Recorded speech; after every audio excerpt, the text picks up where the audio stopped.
दोस्तों नमस्कार, सत श्री अकाल और सलाम।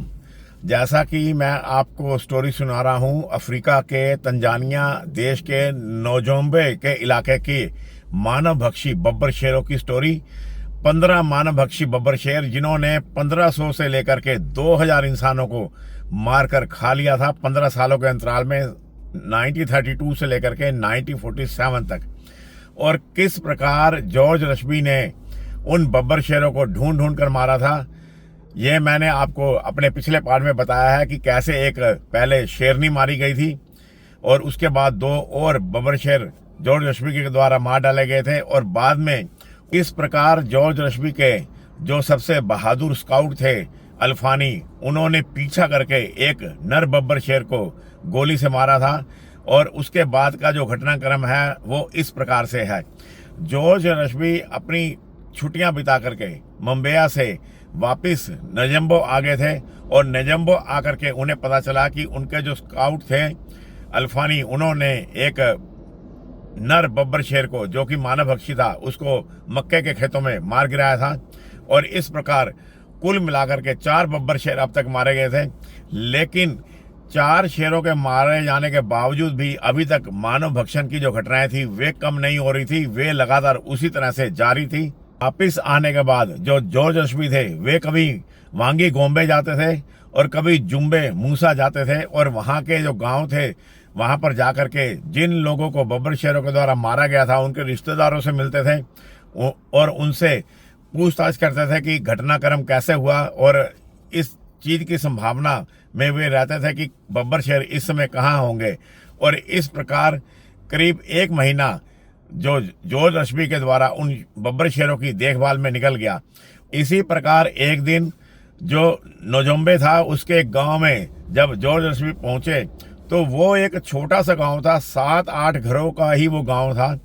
और जब जॉर्ज रश्बी उस गांव में पहुंचे तो उन्होंने देखा कि उस गांव के जो मर्द थे, 4-5 मर्द थे, वे भाले लेकर के इकट्ठे होकर के गांव के एक किनारे पर खड़े होकर के खेतों में देख रहे थे, मक्के के खेतों में। और मक्के के खेतों के बाद में आगे घना घास का झुरमुट शुरू हो जाता था, आगे जंगल शुरू हो जाता था। और जॉर्ज रश्बी को देख करके उन 4-5 भालाधारी लोगों की जान में जान आई। और जॉर्ज रश्बी जब उनके पास पहुंचे तो उन्होंने चिल्ला करके बोला कि हमने अभी अभी एक बब्बर शेर को इस सामने ही मक्के के खेतों में देखा है और उस बब्बर शेर को देखते ही हमने अपनी औरतों को, अपने बच्चों को झोंपड़ियों के अंदर बंद कर दिया और हम सब लोग इकट्ठे होकर के उस बब्बर शेर का सामना करने के लिए तैयार हैं। लेकिन अगर रात को बब्बर शेर आया तो रात के अंधेरे में हम उसका सामना नहीं कर पाएंगे। और हम इसी घबराहट में खड़े हुए थे कि इस उधेड़-बुन में थे कि क्या किया जाए और इतने में आप आगे हो। उन लोगों की आंखों में डर साफ दिखाई दे रहा था, लेकिन जॉर्ज रश्बी की आंखों में चमक आ गई थी क्योंकि बब्बर शेर की खबर उनको मिल गई थी। और जब जॉर्ज रश्बी ने उन भालाधारी नवयुवकों से पूछा कि बब्बर शेर कितनी दूर देखा था, उन्होंने बताया कि 250-300 गज की दूरी पर उन्होंने बब्बर शेर को देखा था। और इसके बाद जॉर्ज रश्बी ने बगैर एक पल गवाए अपनी राइफल .404 जैफरी संभाली, उसके सेफ्टी कैच को हटा दिया, राइफल के चैम्बर में डला हुआ कारतूस चेक किया, उसकी मैगजीन को चेक किया और राइफल को संभाला और उस मक्के के खेतों की दिशा की तरफ चल दिए। खेत को पार करके जब वे दूसरे खेत की तरफ गए तो वहां पर उन्हें बिल्कुल ताजे पगचिन्ह मिल गए बब्बर शेर के। वे एक बड़े नर बब्बर शेर के पगचिन्ह थे और इतने ज्यादा ताजे थे कि ऐसा लग रहा था जैसे 1 मिनट पहले ही वो बब्बर शेर यहाँ से होकर के गुजरा हो। और इस बात ने जॉर्ज रश्बी को शंकालु बना दिया क्योंकि जॉर्ज रश्बी को ऐसा लगा कि हो ना हो उस बब्बर शेर ने जॉर्ज रश्बी को और उस भालाधारी नवयुवक को देख लिया है। मक्के के खेत के आगे घना झाड़ झंकार और जंगल शुरू हो जाता था और जॉर्ज रश्बी को पूरा अंदेशा था कि वो जो बब्बर शेर है वो इस मक्के के खेतों के बीच में से होकर के उसी झाड़ झंकार की तरफ ही गया होगा या फिर वो यहीं कहीं घात लगा करके छिपा होगा, बैठा होगा। और जॉर्ज रश्बी उस झाड़ झंकार की तरफ ही जाना चाहते थे, लेकिन बब्बर शेर को इस तरह बीच में छोड़ करके उनका आगे बढ़ना ठीक नहीं था, क्योंकि बब्बर शेर पीछे से आकर के पकड़ सकता था। इसलिए जॉर्ज रश्मी ने एक बड़ा लंबा चक्कर लगा करके उस झाड़ झंकार की तरफ जाने का निश्चय किया और भालाधारी नवयुवक को साथ लेकर के वे वापस आए। वापस आकर के उन्होंने एक बड़ा लंबा चक्कर लगाया और जैसे ही वो झाड़ झंकार वाली जगह पर पहुंचे, वहां पर एकदम भयंकर खामोशी छाई हुई थी और किसी तरह का कोई साइन ऐसा नहीं मिल रहा था कि वहां पर बब्बर शेर हो सकता है। और उन झाड़ियों के अंदर जॉर्ज रश्मी को कुछ भी साफ साफ दिखाई नहीं दे रहा था, इसलिए उस झाड़ियों के चेक करना बहुत जरूरी था। तो जॉर्ज रश्मी ने अपने गले में लटकी हुई दूरबीन को उठाया और नीचे घुटनों के बल बैठ गए। घुटनों के बल वो इसलिए बैठ गए थे कि झाड़ियों की जो टहनी नीचे डंडियां थी, उन डंडियों के बीच में छोटा छोटा गैप था और उस गैप के बीच में से वो देखना चाहते थे कि बब्बर शेर कहीं झाड़ियों के अंदर तो नहीं छिपा हुआ। क्योंकि जब जॉर्ज रश्मी खड़े होकर के झाड़ियों को देख रहे थे तो झाड़ियों को ऊपर का सिरा नजर आ रहा था जहां पर घनी पत्तियां उगी हुई थी, लेकिन झाड़ियों के नीचे का 2-2.5-1.5 फीट का जो एरिया था, वहां पर बीच में झाड़ियों की डंडियों में गैप था और उस गैप के बीच में से वो दूरबीन से जहां तक संभव हो सकता था उन्होंने चेक किया और काफी देर तक वो उस एरिया का एक एक इंच टुकड़ा देखते रहे, चेक करते रहे। उन झाड़ियों को अच्छी तरह से चेक कर लेने के बाद में जॉर्ज रश्मी खड़े हो गए और खड़े होकर के उन्होंने यह डिसीजन लिया कि इन झाड़ियों के साथ साथ थोड़ा सा गैप रख करके आगे बढ़ा जाए। 10-12 कदम ही जॉर्ज रश्मी आगे बढ़े थे, तभी उन्होंने देखा कि लॉन्ग कला नाम का एक बर्ड है जो कि अफ्रीका में पाया जाता है। वो बर्ड बड़ी तेजी से झाड़ियों के बीच में से सीधा ही आसमान में ऊपर 15-20 फीट की ऊंचाई पर उड़ गया और उड़ करके वो जोरों से शोर मचाने लगा। दरअसल में जो लॉन्ग कला नाम का जो बर्ड है वो अफ्रीका में मिलता है। इसकी 5-7 तरह की प्रजातियां होती हैं और लॉन्ग कला नाम का जो बर्ड है वो अपना अधिकांश समय जमीन पर ही बिताता है, कीड़े मकोड़े खाता है, इंसेक्ट खाता है, लेकिन जब इसको खतरा महसूस होता है तब ये आकाश में ऊपर उड़ जाता है और ये अपना घोंसला जमीन पर ही बनाता है। जान पड़ता है वो बब्बर शेर जब उस झाड़ियों में से आगे की तरफ गया होगा तो लॉन्ग कला बर्ड है उसका कोई नेस्ट बना होगा उन झाड़ियों में, और जब बब्बर शेर उसके पास से निकला तो वो जो बर्ड था वो सीधा ही आसमान में उड़ गया। क्योंकि ये जो बर्ड है ये इमरजेंसी में लॉन्ग कला बर्ड उड़ सकता है, लेकिन ये रहते ज़्यादातर ज़मीन पर ही हैं। लॉन्ग कला के आसमान में सीधा ही उड़ते ही और जोरों से शोर मचाने से जो जॉर्ज रश्मी थे उनका ध्यान उस बर्ड की तरफ गया और उस बर्ड को देखते ही इस बात पर स्टैंप लग गई कि वहां पर अवश्य बब्बर शेर होगा। क्योंकि जॉर्ज रश्मी इस बात को अच्छी तरह से जानते थे कि यह जो लॉन्ग कला नाम का बर्ड है, जब कोई जानवर इसके नेस्ट के आसपास से निकलता है तो यह इसी प्रकार से शोर मचाता है और ये जानवर तब तक शोर मचाता रहता है जब तक वो जानवर उसके नेस्ट से दूर न चला जाए। और यह एक पक्की निशानी थी कि बब्बर शेर हो ना हो उसके नेस्ट को आसपास ही कहीं था, जिससे कि लॉन्ग कला का जो बर्ड था वो सीधा ही आसमान में उड़ गया था और 10-12 फीट की ऊंचाई पर जा करके वो लहरदार ऊंचाइयों में उड़ रहा था और शोर मचा रहा था। और उसके इस तरह शोर मचाने से जो बब्बर शेर था उसका सारा ध्यान उस लॉन्ग कला बर्ड में ही पड़ गया और वो लॉन्ग कला बर्ड के उस शोर मचाने में ही उलझ गया। अब यहाँ पर दो बातें हो सकती थी, क्योंकि लॉन्ग कला जो बर्ड था वो लगातार शोर मचा रहा था और जब तक बब्बर शेर वहां से चला नहीं जाता वो शोर मचाता ही रहता। अब यहाँ तो बब्बर शेर को उसके नेस्ट को छोड़ करके आगे की तरफ चले जाना था या फिर वो उस नेस्ट को छोड़ करके पीछे की तरफ भी आ सकता था। और जॉर्ज रश्मी ने 1 मिनट तक सोचते रहे कि आगे बढ़ा जाए या पीछे आ जाए, क्योंकि जिस तरह से लॉन्ग कला बर्ड लगातार शोर मचा रहा है उस जगह को बब्बर शेर अवश्य छोड़ेगा और कम से कम जब तक वो 25-30 फीट आगे पीछे नहीं चला जाएगा लॉन्ग कला बर्ड उसका पिंड नहीं छोड़ेगा।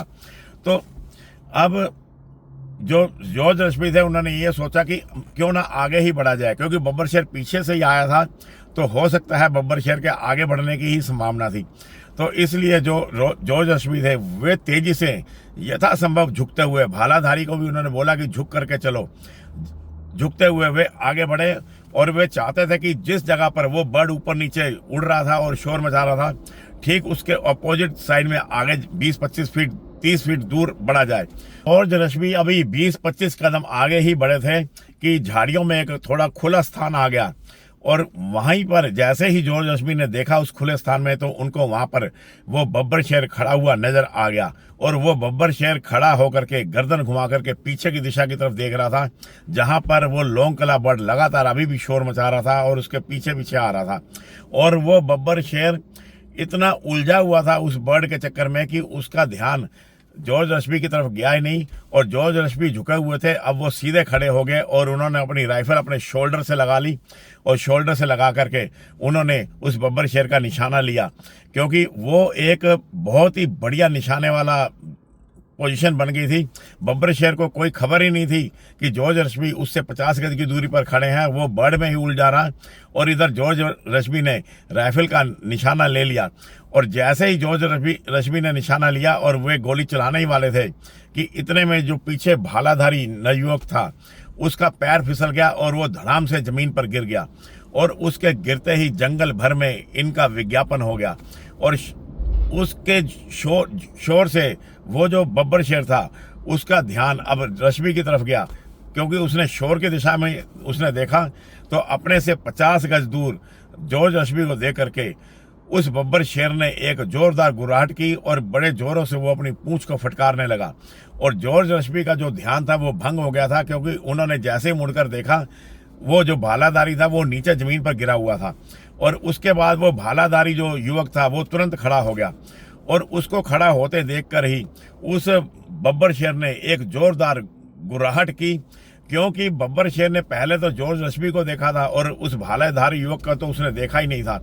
और उस भालाधारी युवक के खड़ा होते ही अब दो इंसानों को उसने देख लिया, और वो बब्बर शेर बड़ा हैरान था कि ये दो इंसान इतने पास तक कैसे आ गए हैं, जबकि उसे खबर भी नहीं लगी है।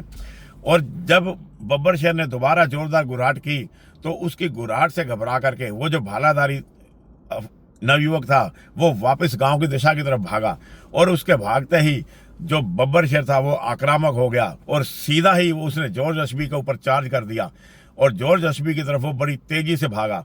जॉर्ज रश्मि ने पहले ही अपना निशाना तो ले रखा था, और भागते हुए बब्बर शेर पर जैसे ही जॉर्ज रश्मि ने गोली चलाई, लेकिन निशाना चूक गया और गोली उस बब्बर शेर को लगी ही नहीं। और उस बब्बर शेर की स्पीड पर गोली की आवाज का कोई असर भी नहीं हुआ, और वो बब्बर शेर लगातार पूरे जोश के साथ जॉर्ज रश्मि की तरफ भागता आ रहा था। 50 गज, 40 गज, 30 गज, 20 गज तक वो बब्बर शेर जब आ गया, तो इतने में जॉर्ज रश्मि ने दोबारा से निशाना लिया, और 20 गज से बब्बर शेर ने अपनी अंतिम छलांग ली उस जॉर्ज रश्मि को पकड़ने के लिए। और जॉर्ज रश्मि ने जब वो बब्बर शेर हवा में था तो उस पर गोली चला दी। और यहाँ पर भाग्य का जोर देखिए कि जो जॉर्ज रश्मि ने जो गोली चलाई थी वो सीधी बब्बर शेर के ब्रेन में जाकर लगी, उसके दिमाग में जाकर लगी।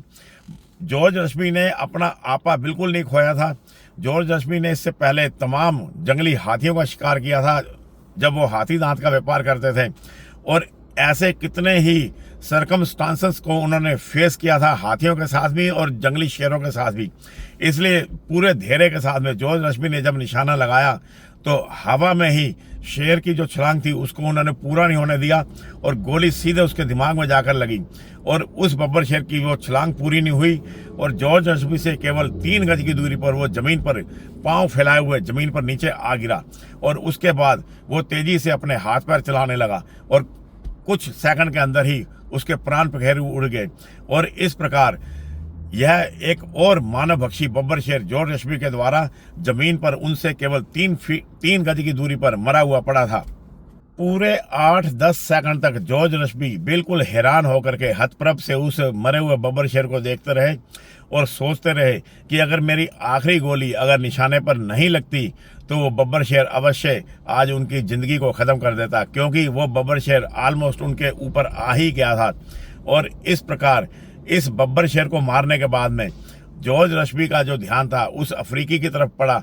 उन्होंने पीछे मुड़कर देखा तो देखा कि सामने से 3-4 जो भालाधारी नवयुवक थे गांव के, वो जॉर्ज रश्मि की दिशा की तरफ ही आ रहे थे। भालाधारी 5 लोग जॉर्ज रश्मि के पास आ गए। तब जॉर्ज रश्मि ने उससे पूछा कि वो भागा क्यों था, तो उसने बोला कि उसकी खतरनाक गुर्राहट को वो सुनकर उसका मन ही दहल गया और वो अपनी जान को लेकर के भागा। और इस प्रकार यह 5वां मानव भक्षी बब्बर शेर मारा गया था और बाद में उन भालाधारी युवकों के द्वारा उस बब्बर शेर को उठा करके गांव में लाया गया। और इसके बाद भी इंसानों को मारने की जो घटनाएं थी वो जुम्बे मूसा के इलाके में लगातार हो रही थी। 5-5 बब्बर शेरों को मारने के बावजूद भी रोज नई नई घटनाओं को सुनने की खबरें जॉर्ज रश्बी को आ रही थी। और ये जो जुम्बे मूसा का इलाका था यह उन मानव भक्षी बब्बर शेरों का मुख्यालय बना हुआ था। के बाद जॉर्ज रश्बी माता मूला मुंगेरा से मिला। वो एक शांत स्वभाव का 40-42 वर्ष का व्यक्ति था और उससे किसी प्रकार का भी बब्बर शेरों का बारे में जॉर्ज रश्बी को कोई सुराग नहीं मिला। और इसके बाद में जो सेकंड वर्ल्ड वार था वो समाप्त हो गया था और उस सेकंड वर्ल्ड वार के समाप्त होने से जॉर्ज रश्बी को 6 महीने की छुट्टी मिल गई और 6 महीने की छुट्टी पर जॉर्ज रश्बी इंग्लैंड चले गए। और इंग्लैंड जाने के बाद में ये जो मानव भक्षी बब्बर शेरों को मारने की जिम्मेदारी थी ये मिस्टर रोजर्स को दे दी गई। और रोजर्स के द्वारा भी एक बब्बर शेर मारा गया था और उनके द्वारा इस बब्बर शेर को कैसे मारा वो मैं आपको बताता हूँ। एक दिन रोजर्स को सूचना मिली कि जुम्बे मूसा के इलाके में 4-5 बब्बर शेरों के ग्रुप को देखा गया है, तो उन्होंने तुरंत तत्परता से 200-250 इंसानों को टोली को इकट्ठा किया और उन बब्बर शेरों को खदेड़ने के लिए ताकि उनका घेराव करके उनको एक दिशा की तरफ धकेला जाए। और वहां पर पेड़ों के ऊपर 3-4 शिकारी बिठा दिए। रोजर ने सोचा कि जब इन बब्बर शेरों को 200 आदमियों के द्वारा धकेला जाएगा तो पेड़ों के ऊपर जो 3-4 शिकारी बैठे होंगे वो इन बब्बर शेरों को गोली मार देंगे। और इस प्रक्रिया को भारत में हाका कहते हैं और कई बार टाइगरों का शिकार भी इस हाका पद्धति के द्वारा किया जाता है। जब मचान पर एक शिकारी बैठ जाता है या 2 शिकारी बैठ जाते हैं और 3 दिशा की तरफ से लोग शोर मचाते हुए, थालियां पीटते हुए, ढोल बजाते हुए जो टाइगर होता है उसको धकेलते हैं शिकारी की तरफ। और जब शिकारी उस टाइगर को देखता है तो वो गोली मार देता है, क्योंकि ऐसी अवस्था में जो टाइगर होता है उनका ध्यान उन हाका करने वाले लोगों पर ही रहता है। ठीक यही प्रक्रिया रोजर ने अपनाई थी। पहले तो वो बब्बर शेर आगे की तरफ बढ़ते रहे और पीछे पीछे 150-200 लोगों की जो भीड़ थी वो उनको खदेड़ती रही। लेकिन 25-30 गज आगे जाने के बाद में वो जो बब्बर शेर थे उन्होंने पलट करके उन लोगों के ऊपर हमला कर दिया। वे जंगली बब्बर शेर थे और सबसे बड़ी बात वो आदमखोर बब्बर शेर थे, वो कोई साधारण शेर नहीं थे।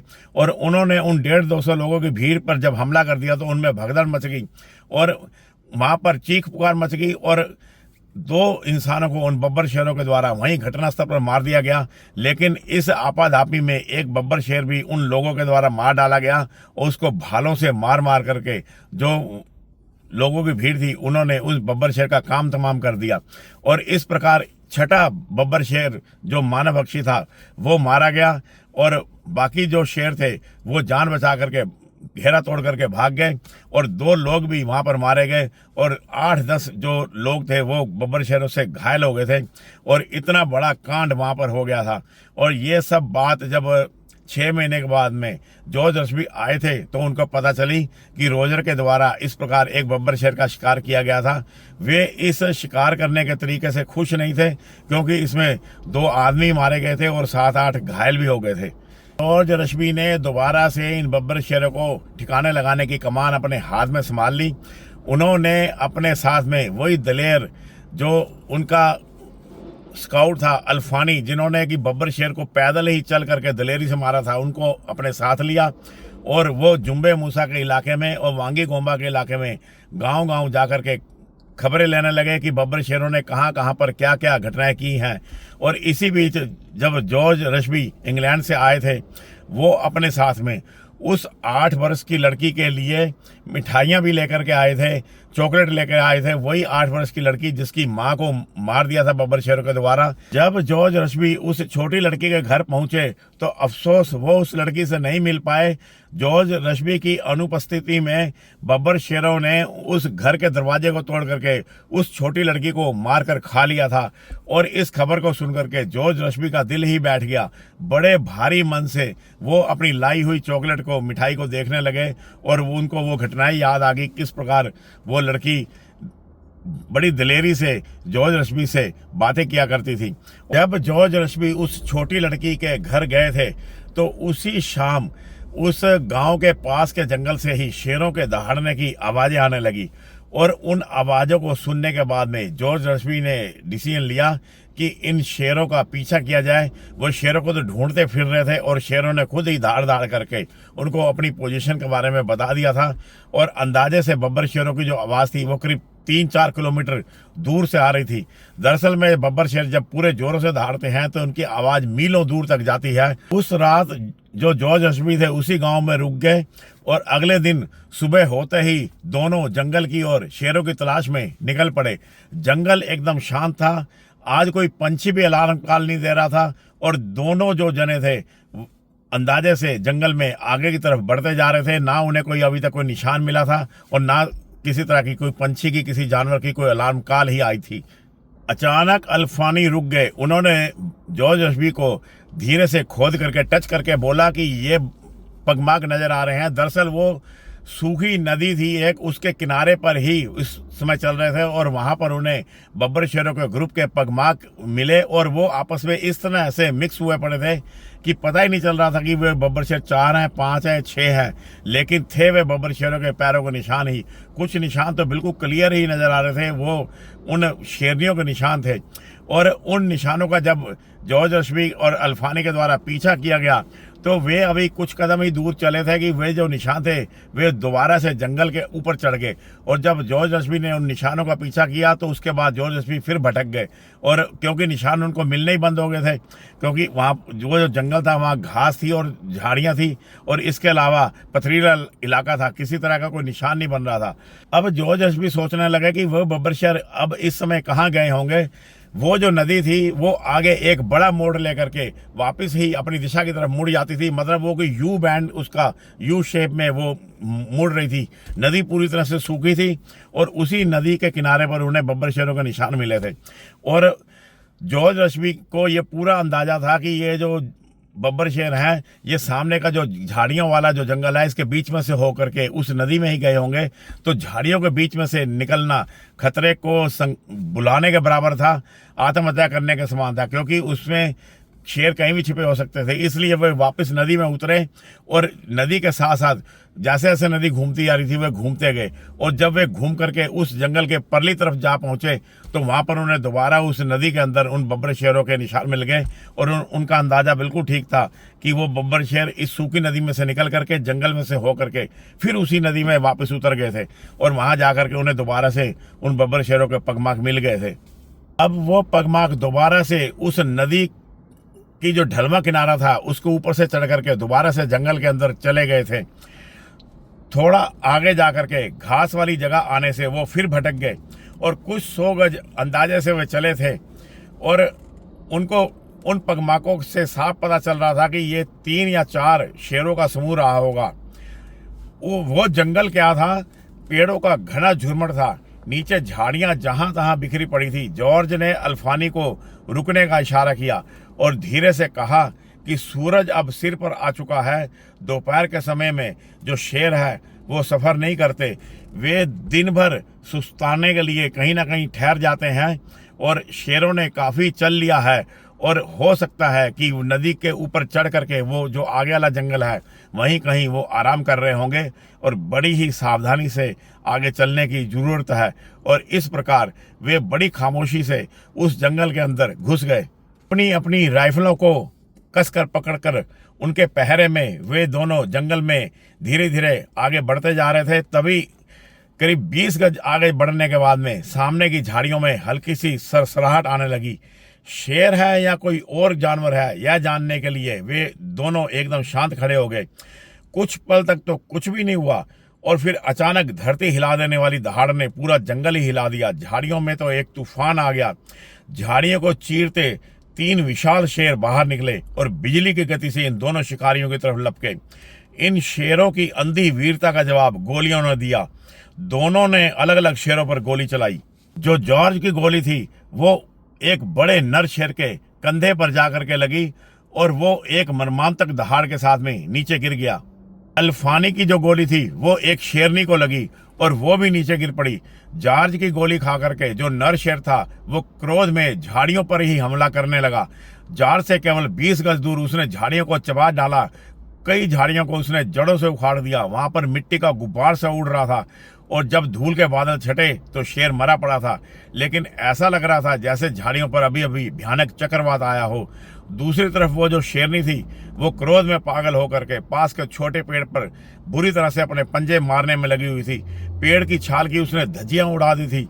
जॉर्ज ने बगैर देर किए उस शेरनी पर 2 गोलियां दागी, क्योंकि अगर वो शेरनी आगे बढ़ाती तो उसमें अभी भी इतनी शक्ति बची हुई थी कि वह शिकारियों को भी हाल वही पेड़ वाला करती। जिस प्रकार उसने पेड़ की धज्जियां उड़ा दी थी वो शिकारियों को भी धज्जियां उड़ा देती। और वो तीसरी शेरनी भी जो गुरा कर हमला करती आ रही थी, उसे समझ में नहीं आया कि इन दोनों साथियों को क्या हो गया है, और वो कुछ पल के लिए रुककर अपने साथी शेरों के व्यवहार को देखने लगी कि ये कर क्या रहे हैं। इसी बीच अल्फानी ने तीसरी शेरनी पर भी गोली दाग दी, लेकिन गोली खाकर के शेरनी जंगल की तरफ भाग निकली। घंटों तक दोनों जने उस घायल शेरनी का पीछा करते रहे। कभी खून की बूंदें मिलती, कभी खून का बड़ा सा पैच मिलता। जब वो शेरनी रुककर आराम करती थी तो खून निकल करके एक बड़ा कुंड सा बना देता था। इस बीच ढलते सूरज ने चेतावनी दे दी कि शिकारियों को अब वापस लौट जाना चाहिए। 2 आदमखोर तो हमेशा के लिए मारे जा चुके थे और तीसरा भी जंगल की गहराइयों में जाकर के जरूर मर गया होगा। यह जॉर्ज रश्बी का अंदाजा था, क्योंकि जिस प्रकार से उसके खून के धब्बे मिलते जा रहे थे उससे लग रहा था कि उसको भी मर्मांतक चोट की लगी है और उसको कहीं खास जगह पर गोली लगी है, और वो शेरनी भी जरूर आगे जाकर के कहीं मरी हुई मिलेगी। और इस प्रकार कुल मिलाकर के 8 बब्बर शेर अब तक ठिकाने लगा दिए गए थे। और इसके बाद में शाम ढलती आ रही थी और जॉर्ज रश्बी और जो अल्फानी थे बब्बर शेरों की बॉडी को वहीं छोड़ करके वापस उसी छोटी लड़की वाले गांव की दिशा की तरफ आ गए और वहां आकर के उन्होंने अपनी रात बिताई। और इसके बाद जो आगे की स्टोरी है, किस प्रकार और बब्बर शेरों को ढूंढ करके खोज करके जॉर्ज रश्बी के द्वारा जान हथेली पर रख करके मारा गया, वो सब मैं आपको अपने अगले पार्ट में बताऊंगा साथियों। तब तक अपना ख्याल रखना। नमस्कार, सत श्री अकाल और सलाम साथियों।